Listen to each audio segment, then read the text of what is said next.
Hi, it's Wednesday Words again. I want to talk to you this week about arm's length and broken pieces. These are two things that have come into my mind several times this week, and those are the things that I usually follow once I get an inspiration. So, last week we had a great experience. My husband and I had a chance to take our little great granddaughter to the library time at the local library for stories with preschoolers. And she's only 15 months old, so we weren't sure what was going to happen with her and how attentive she would be. But the librarian reminded us that it's okay. If a kid needs to walk around and listen to a story, that's fine, as long as the person who brought the child stays within arm's length. And really, that's what my husband and I do when we watch her, because our house is not really baby proofed, and she is not to the age yet where she really understands everything that could possibly hurt her. So one of us is always within arm's length of her when she is there in our home, in our yard, or wherever we choose to take her. And it got me thinking about the comparison of how close God is to us at all times.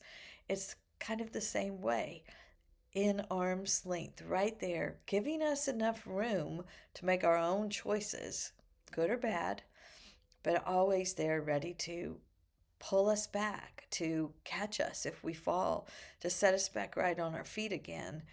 And I think that that's pretty beautiful. Sometimes I can probably act like a little toddler, just learning to walk and not really paying attention to things that I should be paying attention to. Have you ever felt that way too? I know for me, to think about God being that close to me is really beautiful.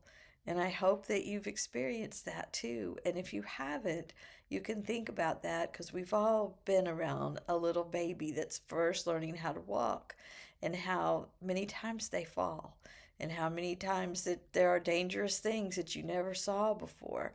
The edge of a counter, or something that's just sticking out a little bit too far that could really harm them.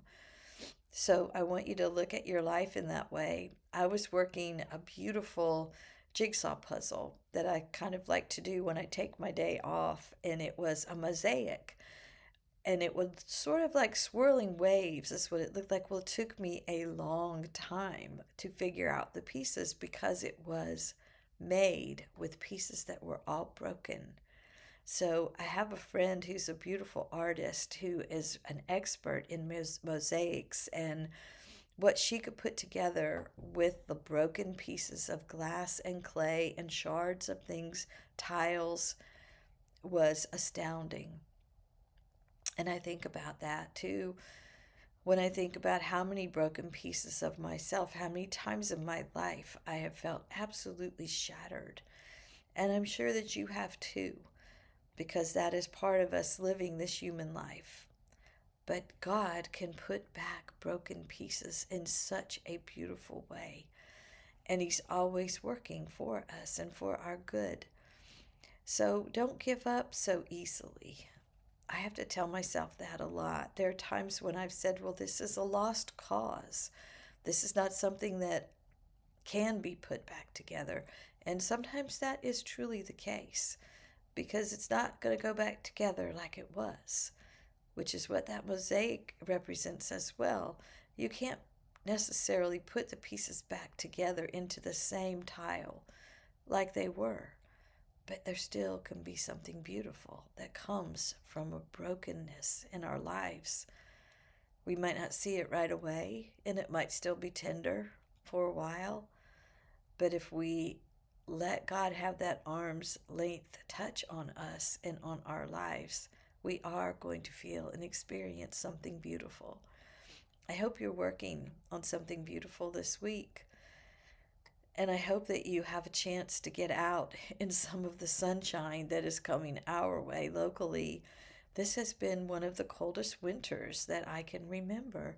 And I don't know about you, but I'm very ready for the spring. I've also been keeping track of how much more daylight we're getting, and that encourages me a little bit too. So let's hold each other up a little bit this week, and let's give each other a little push in a direction of, spring's coming. We can hang on. See you next week.